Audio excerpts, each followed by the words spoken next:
Je vous remercie d'être présent aujourd'hui pour cette présentation, puis je remercie le CFH bien sûr et Mathieu Fournier pour son invitation à présenter un petit peu de mes activités lors de ce webinaire. Alors, la présentation que je vous ai préparée s'intitule Hydrogéologie et data science, tour d'horizon des données disponibles et des techniques de traitement.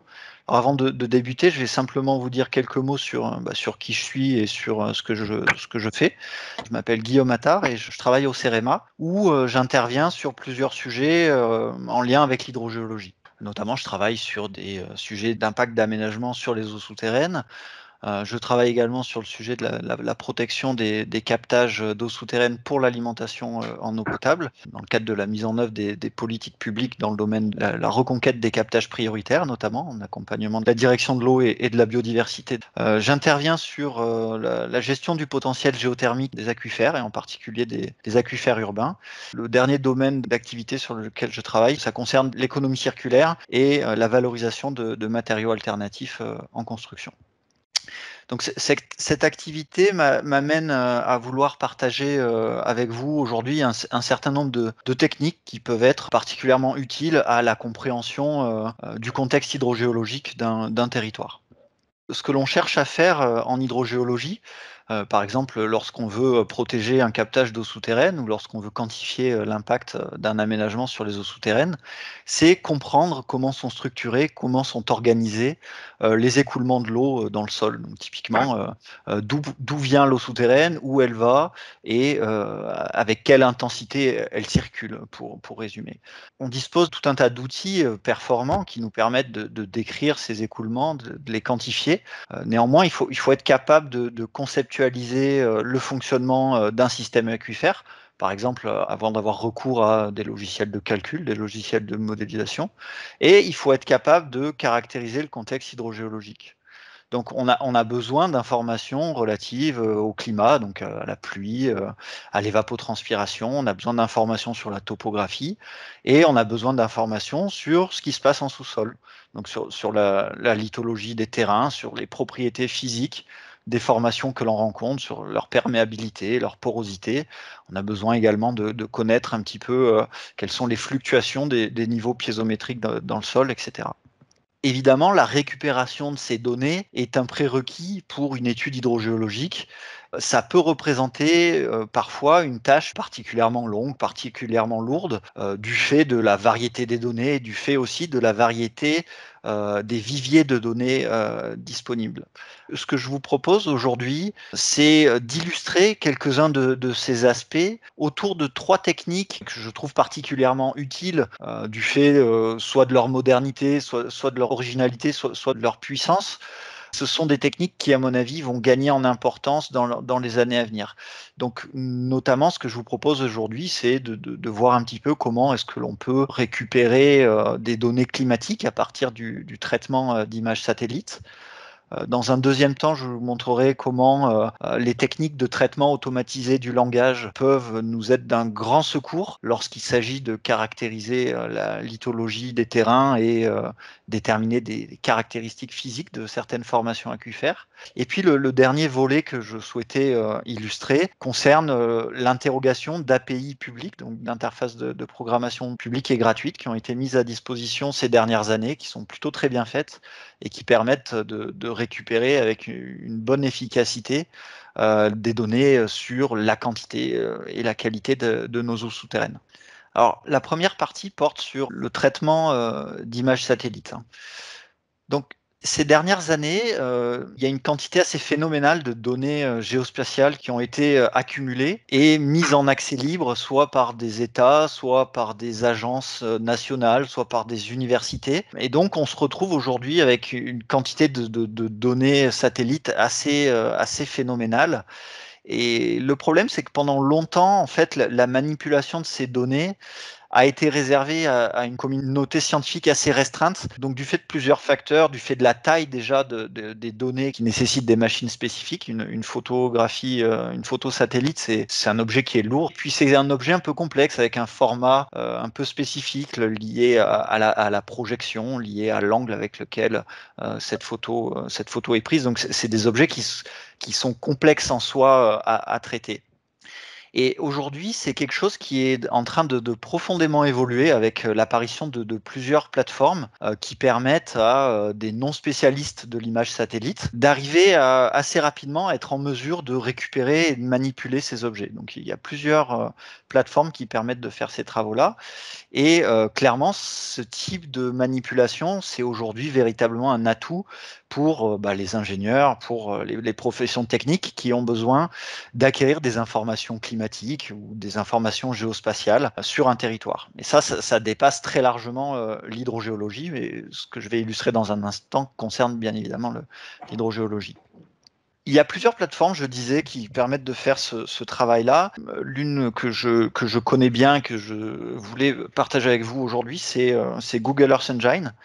Donc, c'est une plateforme à laquelle vous pouvez accéder très simplement depuis votre navigateur Internet et qui vous donne accès à une console qui va vous permettre de procéder à des calculs, à réaliser des traitements. Et cette console, elle est couplée à un catalogue de données satellites qui sont présentes directement sur les serveurs de Google. Donc, quand vous désirez manipuler ces données satellites, vous pouvez vous rendre sur cette petite page-là, dont l'adresse est récapitulée en bas. Et vous n'avez rien besoin d'installer, rien besoin de télécharger, juste avoir une connexion Internet assez correcte et accepter les conditions d'utilisation. Donc, ce qui est vraiment intéressant avec cet outil, c'est qu'il vous donne la possibilité d'effectuer des traitements globaux entre différentes données satellites à une vitesse vraiment impressionnante parce que c'est une plateforme donc dans le cloud qui utilise les performances de calcul que Google Earth Engine vous met à disposition. Ça vous donne accès au catalogue de données qui représente des centaines et des centaines de gigas de données, voire même des milliers. Et ça vous donne accès à des fonctions, des algorithmes déjà implémentés, par exemple des algorithmes de machine learning qui permettent de pré-établir certaines classifications, certaines estimations. Donc c'est vraiment très pratique. Et évidemment, l'intérêt de cette plateforme, c'est que ça vous permet directement de visualiser les résultats via cette petite partie cartographique de la page. C'est quelque chose qui est bien fait, c'est-à-dire vous avez un catalogue de données qui renseigne très bien sur les zones qui sont couvertes par les jeux de données et sur les propriétés un petit peu de ces jeux de données, leur résolution, les dates auxquelles la donnée est disponible. Et donc dans ce catalogue, on va retrouver tout un tas de données sur le climat, sur l'atmosphère, sur l'occupation des sols. Vous pouvez utiliser la barre de recherche pour chercher une donnée spécifique et ça vous explique un petit peu les modalités d'import de ces bases de données. Donc typiquement pour le domaine de l'hydrogéologie, on va avoir accès à des données de type évapotranspiration, précipitation, humidité des sols, occupation du sol, etc. Donc c'est vraiment quelque chose de très pratique. Quand vous accédez à la plateforme comme ça, vous avez accès à une petite console pour laquelle vous devez coder en JavaScript pour interroger les jeux de données. Et il existe aussi une API Python qui est bien pratique pour laquelle j'ai rédigé un tutoriel qui est en ligne, qui fonctionne un petit peu de la même façon. La présentation est disponible, donc vous aurez le lien pour y accéder si ça vous intéresse. Dans ce tutoriel, j'aborde un certain nombre de techniques qui permettent de récupérer des données spécifiques sur un territoire en particulier et de les exporter dans des formats qui sont communs pour notre communauté professionnelle, on va dire. Par exemple, pour les utiliser dans un logiciel SIG ou dans un logiciel de modélisation numérique. L'un des exemples qui est traité dans ce tutoriel permet par exemple d'illustrer le phénomène d'îlot de chaleur urbain qui se traduit par une surélévation des températures de surface qui s'observe bien évidemment par image satellite. Donc dans l'exemple qui est traité dans ce tutoriel, on s'intéresse en fait à deux points. Un point localisé en plein centre-ville de Lyon, points qui seront représentés en noir, et un point qui est localisé à 30 km dans une zone qui est beaucoup moins artificialisée dans l'Est lyonnais. Et on va sur ces deux points venir récupérer les données de température de surface qui sont obtenues par le satellite MODIS. Donc ensuite, on peut représenter graphiquement évidemment ces données, faire des traitements, regarder la tendance et constater qu'effectivement, on a des températures de surface beaucoup plus importante, de l'ordre de plusieurs degrés, dans les secteurs les plus urbanisés que dans les secteurs où l'artificialisation est un peu moindre. C'est des infos qui peuvent être utiles dans le domaine de l'hydrogéologie, notamment lorsqu'on s'intéresse à la température des eaux souterraines, à la potentialité géothermique qui va être quelque part conditionnée par ces températures de surface. Si tout pouvait être obtenu par des images satellites, ça serait fabuleux, mais manque de bol, notre objet d'étude fait que c'est pas possible puisque on a besoin de tout un tas d'informations qui concernent vraiment le sous-sol, parfois à de grandes profondeurs. Et donc ça, c'est des informations que l'on ne peut pas obtenir simplement avec des images satellites. Donc ça m'amène à la deuxième partie de ma présentation qui s'intéresse à la façon de récupérer et d'analyser les données de lithologie, notamment de caractéristiques physiques des formations aquifères. Et vous allez voir que pour ça, on peut s'appuyer sur des techniques de traitement automatisé du langage, autrement appelé NLP en anglais pour Natural Language Processing. En France, une grande partie des données géologiques est bien sûr accessible sur la plateforme Infoterre. Et donc, cette plateforme, elle permet de visualiser les secteurs qui ont fait l'objet d'investigations géologiques et aussi un compte-rendu du profil géologique obtenu au niveau de ces différents points de sondage.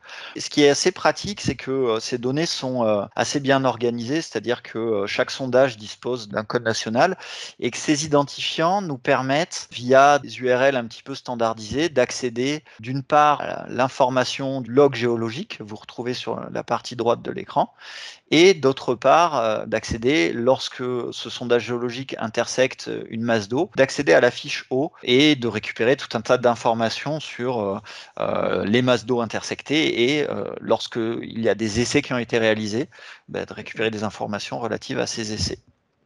Et vous noterez que ces URL qui permettent d'accéder à ces informations, elles sont construites sur la forme d'une racine standard à chaque fois et qui se termine par le code, l'identifiant du point de sondage. Donc on peut retrouver tout un tas d'informations sur ces pages qui sont décrites sous la forme, vous le voyez par exemple sur la droite, sous la forme de langage naturel. Et donc ce qu'on va chercher à faire, c'est de voir comment on peut traiter ces informations. Puisque si on veut croiser les informations qu'on va trouver sur la BSS, sur le log, sur la fiche eau, à la main, ça va bien aller si on veut le faire sur quelques sondages. Mais si on veut le faire sur un territoire vaste de plusieurs dizaines, plusieurs centaines de kilomètres carrés, on va se retrouver rapidement avec plusieurs milliers de sondages et ça devient déraisonnable de le faire à la main. Et donc, c'est dans ce cas-là qu'on peut avoir recours à ces techniques de traitement du langage qui vont nous aider dans la synthèse de ce qui se passe. Il existe plusieurs librairies qui permettent de faire du traitement automatisé du langage et notamment, il y en a une que j'ai beaucoup utilisée pour traiter des données géologiques et hydrogéologiques, c'est la librairie NLTK qui est utilisable avec Python. Et une application que j'en ai faite notamment, c'est la construction d'un algorithme qui me permette sur un territoire donné de procéder à une classification lithologique des informations qui sont contenues dans les différents sondages, à une localisation des masses d'eau sur ces sondages et à la récupération, s'il y en a, des informations relatives aux essais. L'algorithme permet en point de départ d'aller chercher le sondage géologique, la fiche eau associée au point, la baie d'Elisa et en sortie nous indiquer sur quel type de lithologie on se trouve, sur quelles épaisseurs on va retrouver là où les masses d'eau qui nous intéressent et si on a des essais, nous renseigner sur le coefficient d'emmagasinement éventuellement et sur la perméabilité de ces formations. Donc ça, c'est faisable en utilisant un certain nombre de techniques de traitement automatisé du langage qui consistent à aller sélectionner dans l'information textuelle que l'on récupère, sélectionner les mots qui ont un sens, qui nous permettent d'avancer sur soit la description lithologique, soit l'identification d'une masse d'eau, soit sur la caractérisation d'un paramètre qu'on aura préalablement défini. Donc ça, c'est vraiment des techniques qui peuvent nous faciliter la vie, nous permettre à la fois d'accélérer le processus d'assimilation de la donnée, mais aussi de le rendre peut-être plus exhaustif, plus complet par rapport à une approche, on va dire, manuelle ou une approche documentaire un petit peu classique, quoi. Donc, si on prend un peu de recul, ces techniques de traitement du langage donnent également l'opportunité de traiter des quantités d'informations tellement vastes qu'elles permettent de produire des synthèses de connaissances à l'échelle de territoires vraiment vastes. Et notamment, l'article que j'évoquais un peu plus tôt nous permet d'avoir vraiment une représentation complète de tous les essais de conductivité hydraulique réalisés sur le territoire national et de constater la distribution des valeurs observées. Et donc là, sur la figure qui est représentée ici, on s'intéresse aux essais de pompage qui sont réalisés dans des formations alluviales. Donc on en dénombre 560 au niveau national auxquels on a accès, qui sont publics. Donc leur répartition, elle est décrite sur la carte à gauche. Et à partir de ces données, on peut constater la façon dont se répartissent ces valeurs en termes de fréquence. Donc on voit que sur ce type de formation, plus fréquemment, on a des formations alluviales de perméabilité de l'ordre de 5-10-3 mètres par seconde. Donc ça apporte vraiment des informations intéressantes parce que déjà d'une part, si on se situe sur un secteur où on a beaucoup d'essais, on peut directement utiliser ces valeurs mesurées. Mais parfois, on peut se trouver dans des cas de figure où on est sur des secteurs où on n'a pas forcément de valeurs mesurées, par exemple de perméabilité, mais où on connaît la lithologie. Et donc, avec ce type d'approche, on va être en capacité de construire des scénarios probabilistes qui vont nous aider à ensuite avancer sur notre problématique. Donc voilà pour l'exemple qui concernait le traitement automatisé du langage. Alors on a discuté des informations de surface auxquelles on pouvait accéder via les données satellites. On a discuté également des informations géologiques auxquelles on pouvait accéder via la plateforme Infoterre. Il y a également quelque chose que je voulais partager avec vous, c'est la possibilité aujourd'hui d'interroger des API publiques, donc des interfaces de programmation qui sont gratuites et qui permettent de consulter et manipuler des données quasiment en temps réel relatives à la qualité des nappes et à leur fluctuation piézométrique, c'est-à-dire à la fluctuation du niveau d'eau dans le sol. Donc ces dernières années, il y a un hub qui s'est mis en place qui s'appelle le Hub Eau, qui a été, si je ne dis pas de bêtises, à l'initiative de l'OFB et donc l'Office français de la biodiversité et du BRGM. Donc c'est un hub qui s'est mis en place et qui permet d'accéder à une très grande variété de données publiques dans le domaine de l'eau. Et donc cet accès, il se fait via des API spécialisées qui concernent plein de choses et dont 3 concernent spécifiquement les eaux souterraines, donc l'API prélèvement en eau, l'API piézométrie et l'API qualité des nappes d'eau souterraines.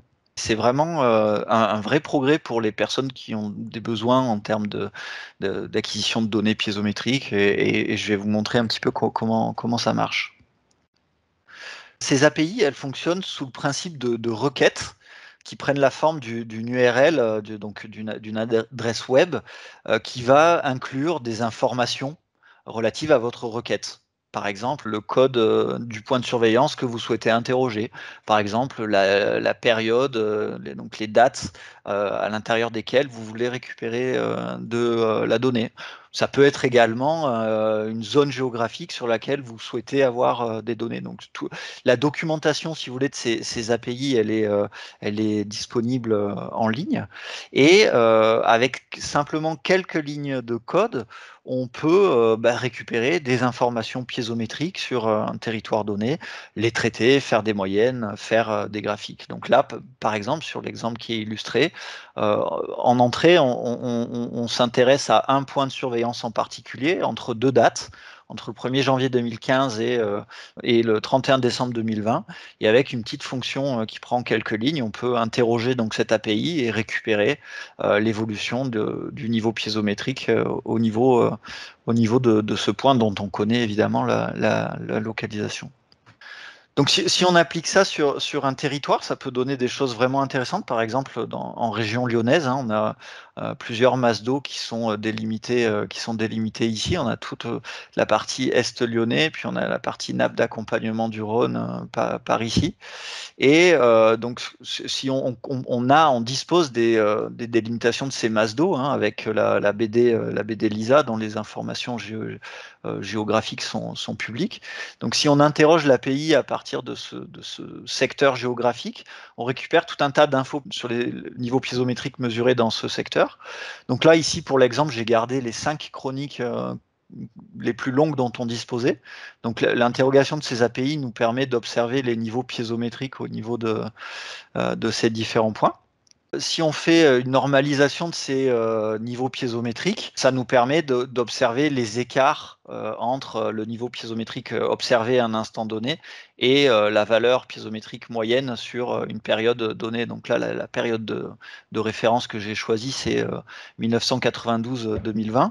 Et le fait de faire ce travail, ça va nous permettre déjà de comprendre ce qui se passe sur le territoire, de savoir si on est sur une période avec des niveaux hauts, des niveaux bas, et donc de voir comment évolue finalement notre réserve d'eau souterraine localement.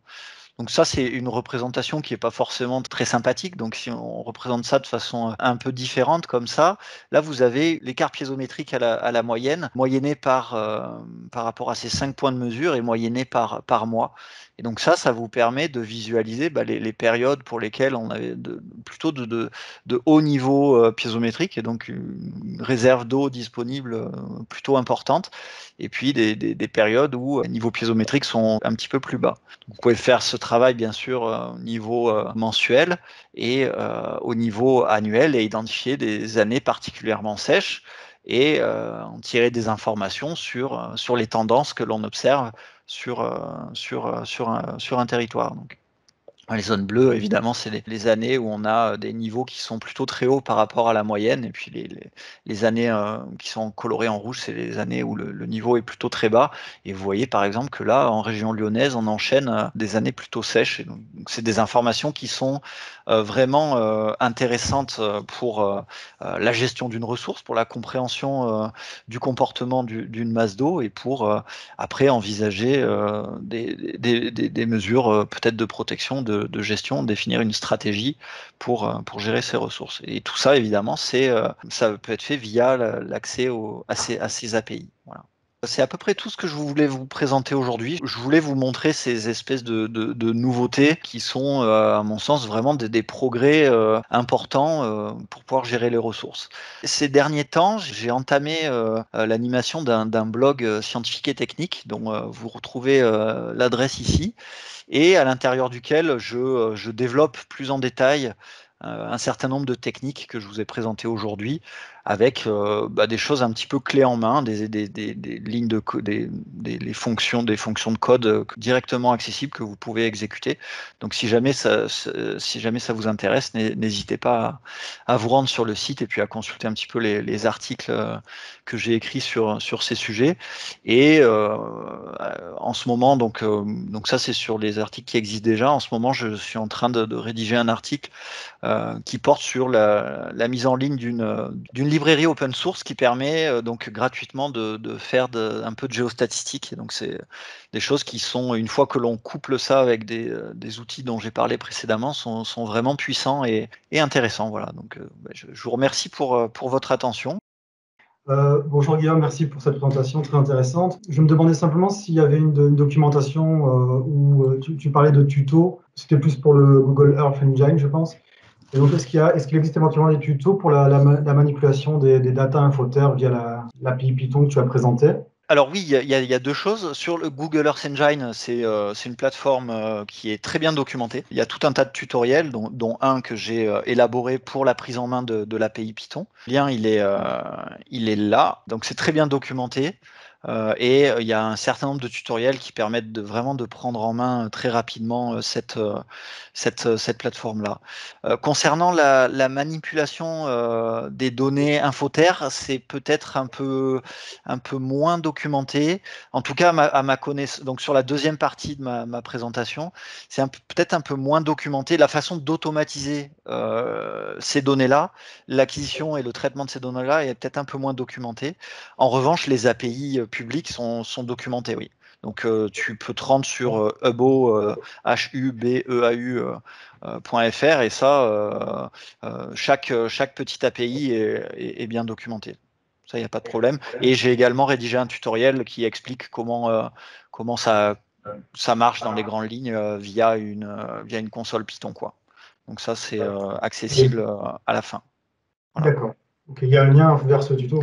Ouais, il est là. C'est le D'accord. premier. Exploring Super. Hydrogeological Data of France with Python. C'est le premier lien. Ok, très bien. Merci beaucoup. Et une petite question, tant que j'y suis, que tu avais justement noté dans le chat. Je n'ai pas bien compris en quoi consistait la librairie Python NLTK. Est-ce que tu En pourrais fait, préciser? cette librairie, elle permet de traiter de l'information exprimée sous forme de langage naturel. Et typiquement, si je te dis à l'oral, ben, la perméabilité de cette formation aquifère est de 10-3 mètres par seconde, toi, tu vas directement comprendre ce que je veux dire.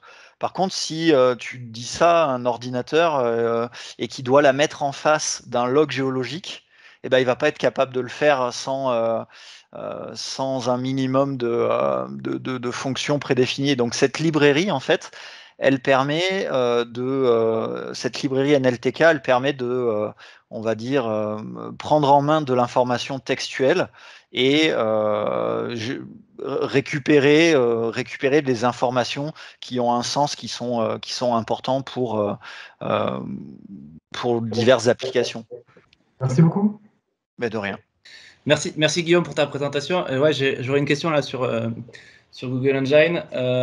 Donc, tu as parlé qu'il y avait des données de précipitation et evapotranspiration, enfin des données climatiques. C'est quoi la taille de la maille et c'est quoi la profondeur de l'historique? Alors, il existe énormément de jeux de données climatiques différents sur Google Engine, donc sur Google Earth Engine. Donc, dans le data catalog, typiquement, si tu vas rechercher précipitation, tu vas trouver plusieurs jeux de données qui sont issus de l'acquisition en fait de plusieurs satellites. Et les mailles donc peuvent aller de quelques dizaines de mètres à plusieurs kilomètres. Donc ça dépend vraiment. Il y a des données qui sont vraiment comment dire, où la maille est assez fine quand même, hein, où tu as de mémoire des mailles de 250 mètres pour avoir l'info de la précipitation, quoi. Donc ça c'est sur le sujet de la discrétisation, on va dire spatiale. Sur l'historique, ça dépend aussi du satellite en question, mais généralement, tu peux avoir 20-30 ans de données. Typiquement, là, sur le satellite MODIS, donc j'ai extrait pour vous montrer, donc c'était au début, hein, j'ai extrait simplement quelques années, mais on peut remonter, je crois, jusqu'en 1980, quoi. Donc il y a vraiment, sur certains satellites, là, il y a vraiment énormément de données, quoi. Ok. Et peut-être pour faire partage de connaissances, je ne sais pas si vous utilisez ERA5. Tout à fait. Voilà. Donc ERA5, c'est produit par le Copernicus Programme du coup des services européens de l'ECMWF. Et donc ils mettent à disposition via API aussi les données ERA5. Donc c'est des mailles qui font 0,25 degrés si je suis bonne mémoire. L'avantage de ce dataset, c'est qu'il remonte jusqu'en 1950. On commence déjà à pouvoir voir l'évolution climatique d'un territoire. Du coup, nous, on a mis un service gratuit sur le partage de cette donnée. Donc, si vous allez sur info-sécheresse.fr, vous pouvez télécharger les mailles RA5 en précipitation, température, évaporation. Parce que c'est pas quelque chose qui est extractible facilement, hein, parce que c'est des fichiers GRIB. Donc, ça demande quand même un savoir-faire, un traitement de données. Mais par contre, via la plateforme InfoSécheresse, vous pouvez les télécharger en CSV directement. Donc voilà, ça peut servir à... Merci pour ton info. Je vais quand même rebondir sur cette question-là parce que vous me tendez tous les deux la perche. Est-ce que, Guillaume, tu as eu l'occasion de valider avec des données sol ces informations? Alors, je pense principalement aux données de pluviométrie parce que moi, j'ai une expérience sur plusieurs sites en Indonésie. Alors, certes, avec des reliefs assez contrastés, d'autres sites à Djibouti où nous sommes partis de données satellites, mais avant de les utiliser tête baissée, je dirais, on s'est dit on va les comparer avec les données sol dont on disposait sur simplement des pluviomètres. Et on s'est rendu compte que c'était un peu tout et n'importe quoi. Donc, est-ce que ce travail d'intercalibration en France, dans des régions un peu plates comme la région lyonnaise, a été fait Parce que c'est bien beau d'avoir des données avec des mailles très fines, etc. Mais si la donnée est du même acabit que, par exemple, que les modèles climatiques qu'on a pour les prévisions du changement climatique, ça peut être problématique. Et en tout cas, nous, on s'était rendu compte qu'avec les données qu'on avait testées, on ne pouvait pas les utiliser pour de la gestion opérationnelle de la ressource en eau. Oui, oui, effectivement, c'est une bonne question puisque de toute façon, c'est donc toutes les modalités de construction de ces datasets, elles sont décrites hein, dans le catalogue Earth Engine. Et effectivement, il y a pour tout un tas de raisons des facteurs qui peuvent influencer la qualité de cette donnée. Alors, ce qui est bien, c'est qu'en règle générale, ces données sont construites de telle façon que pour chaque enregistrement, elles ont un espèce d'indicateur de qualité de la donnée qui, en amont du traitement, permet déjà d'indiquer si sur la maille qui nous intéresse, on va être à côté de la plaque ou pas.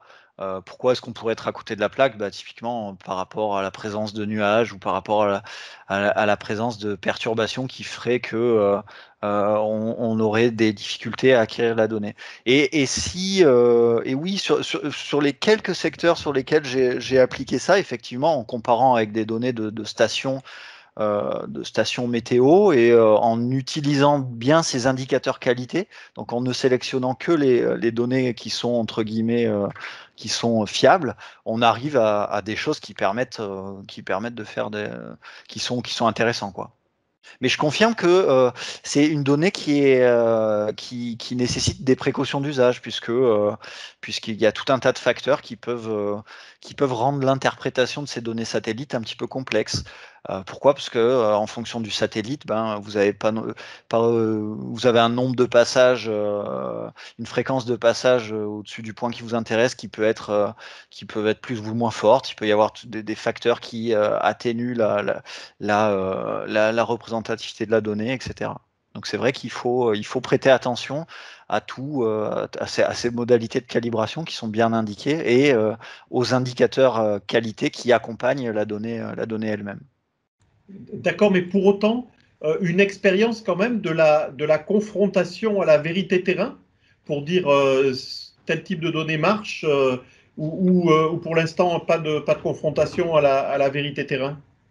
Ah si, bien sûr, il y a une confrontation à la vérité terrain. Donc moi, j'ai pu le faire sur le secteur lyonnais. C'est vrai que j'ai obtenu des résultats qui me paraissaient satisfaisants. Et dans le processus même de publication de ces données, il y a généralement les publications qui détaillent le réseau de calibration de ces datasets. Et donc, on constate on peut aller constater les secteurs sur lesquels il y a une déviance plus ou moins forte des valeurs calculées par rapport à la valeur mesurée dans des pluviomètres un peu classiques ou par rapport à des mesures de terrain un peu classiques. Si, on a la possibilité de consulter tout ça.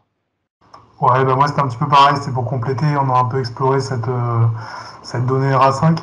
Alors en fait la maille de base elle fait 31 km et après il y a RA5 Land, ils ont incrémenté différents autres paramètres et du coup ils sont descendus à une résolution de 8 km mais la maille de pluviométrie de base reste quelque chose à 31 km même s'il y a une descente d'échelle.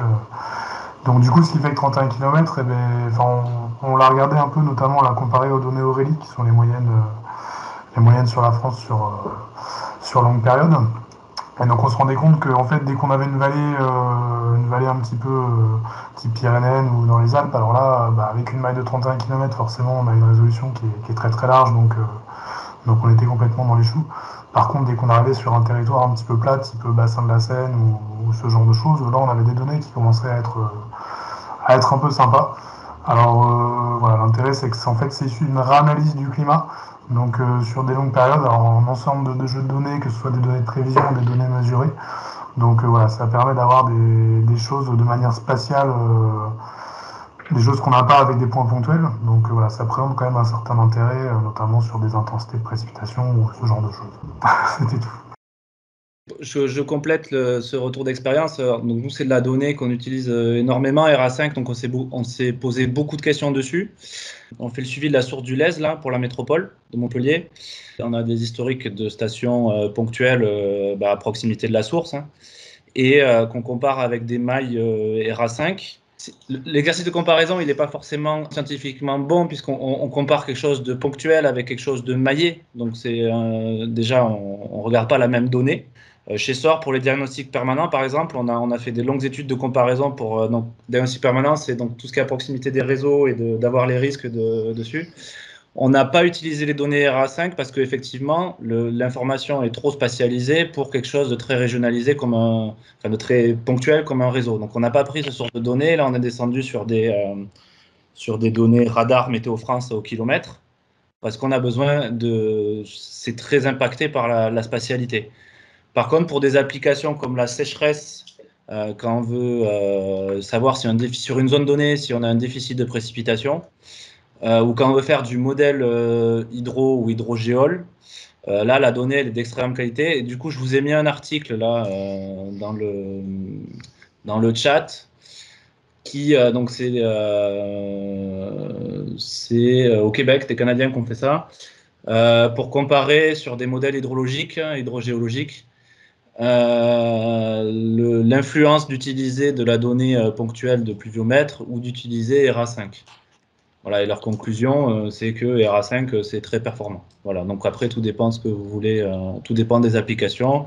L'avantage aussi de ces longues séries, c'est qu'on se retrouve avec 70 ans de données homogènes, ce qui veut dire qu'on compare, parce que le problème des pluviomètres ponctuels ou de ces données, ou d'avoir différents sets de données, en fait, on met plus de biais de comparaison de la donnée entre les outils. Et donc, on va se dire qu'il y a des changements statistiques qui sont dus, mais en fait, c'est vraiment dû à la méthode de mesure. Et l'avantage de ces sets de données réanalysés, c'est qu'au moins, on compare pendant 70 ans la même chose. Bonjour, merci beaucoup Guillaume pour cette présentation que j'ai trouvée très intéressante et tout à fait opportune. Et je remercie aussi le CFH d'avoir fait ce choix. C'est, me semble-t-il, un excellent choix. Alors, on est dans un contexte en hydrogéologie où le plus souvent, on est plutôt dans un contexte où on n'a pas de données. Et je pense qu'on reste globalement la plupart du temps dans un contexte où on n'a pas assez de données, on connaît très mal les choses. Mais des fois, et ponctuellement, on a beaucoup de données. Et je pense que la plupart des hydrogéologues se galèrent quand ils ont de la donnée, alors c'est rare, mais quand ils en ont, ils ne savent pas s'en servir. Donc ça explique peut-être le fait qu'on soit à l'âge de pierre de la data science en hydrogéologie, la rareté de la donnée. Et moi, j'en tirerais deux leçons, et je trouve ça super chouette d'avoir fait cette présentation-là. La première, c'est qu'il faut qu'on s'applique tous à pouvoir mutualiser nos données, à les bancariser. Et on voit qu'il y a des efforts au niveau de l'État qui sont faits, donc ça, c'est chouette de pouvoir partager de la donnée et de s'inscrire dans un formalisme qui permette de partager la donnée. Et aussi, peut-être aussi en formation. Donc, de générer un portail de formation continue, comme le fait Guillaume, hein, c'est super, hein, les notebooks partagés en ligne. Donc voilà, j'avais pas vraiment de commentaires, mais je voulais saluer l'initiative et j'espère que ça va pouvoir déboucher sur des choses très concrètes dans les mois, les années qui viennent. Merci Alexandre pour ton retour. Je rebondis sur la remarque d'Alexandre et donc merci effectivement Guillaume pour ce point sur la data science. Donc là, je vais parler effectivement au nom du BERGEM et repartager effectivement le fait qu'on est attentif à diffuser de plus en plus l'information facilement avec des API, et Hubbo a été vraiment en ce sens l'opportunité pour chacun d'avoir des données très rapidement à remettre dans les différents outils qu'ils peuvent développer. Et donc sur le fait effectivement de partager la connaissance, bon, je crois que Pierre pourrait se joindre à moi Pierre Marchais. C'est un peu notre leitmotiv aujourd'hui, donc auprès de l'État. Donc, c'est effectivement d'essayer de capitaliser la donnée le plus possible sur les aspects géologiques, mais aussi les paramètres hydrodynamiques. On se rend compte que plus on partagera ces données, plus on pourra effectivement gagner du temps pour apporter une connaissance au plus près. Et effectivement, donc, on encourage vivement que ce soit les maîtres d'ouvrage. Et mon vœu pieux est que dans les marchés de la commande publique aujourd'hui, on puisse obliger, entre guillemets, les collectivités et leurs maîtres d'œuvre à partager cette donnée dans les bases de données effectivement qui existent, parce qu'effectivement, le plus souvent, on se rend compte quand on n'a pas de données, ça se trouve, elles existent, mais elles n'ont pas été partagées. Et ce sera un gain pour chacun de nous, du chercheur au bureau d'études jusqu'effectivement au gestionnaire de la ressource, d'avoir ces données en partage. Donc voilà, donc tous autour de la table, on est convaincus, je pense, au niveau des hydrogéologues, que cette connaissance doit être mutualisée pour avoir un gain sur nos modèles et sur la précision qu'on peut en avoir. Donc voilà, donc l'idée aujourd'hui, avec les API qu'on a mis en ligne, c'est bien aussi de montrer que quand on les partage dans un pot commun, elles sont remises effectivement à tous, et ça, effectivement, ça enrichit largement la connaissance qu'on peut apporter sur les aquifères. Voilà. Je confirme ce que vient de dire Laurence, hein, je veux dire, c'est ce type d'outil, je veux dire que ça soit pour un bureau d'études ou pour nous, enfin, ça, établissement public, je veux dire, ça donne une capacité d'intervention qui est phénoménale, quoi, qui améliore notre pratique de l'hydrogéologie et qui améliore non seulement la pratique, mais le résultat à la fin, quoi, puisque ce que je veux dire, c'est quand même le but de pouvoir s'appuyer sur cette base de données qui est quand même assez riche et qui puisse faire foi, quoi, je veux dire. Donc c'est vraiment de beaux outils, quoi.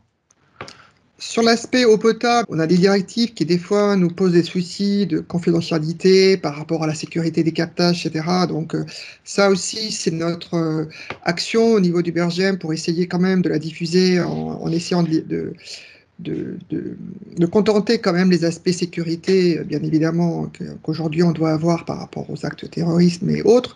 Mais c'est quelque chose, effectivement, qu'il faut qu'on inscrive dans la commande publique. Hein. Donc Pierre rappelait que les bureaux d'études, évidemment, doivent avoir l'accord du maître d'ouvrage, bien évidemment, mais on réfléchit aujourd'hui pour que dans les appels d'offres, pour que dans effectivement tout ce qui se fait au niveau des collectivités, etc., on ait quelque chose qui rappelle que les données doivent être partagées, notamment pour la déclaration des ouvrages, que ce soit effectivement géologique, géotechnique. Et ça, c'est quelque chose qui est qu'on a essayé aussi de faire changer et de faire évoluer au niveau du code minier.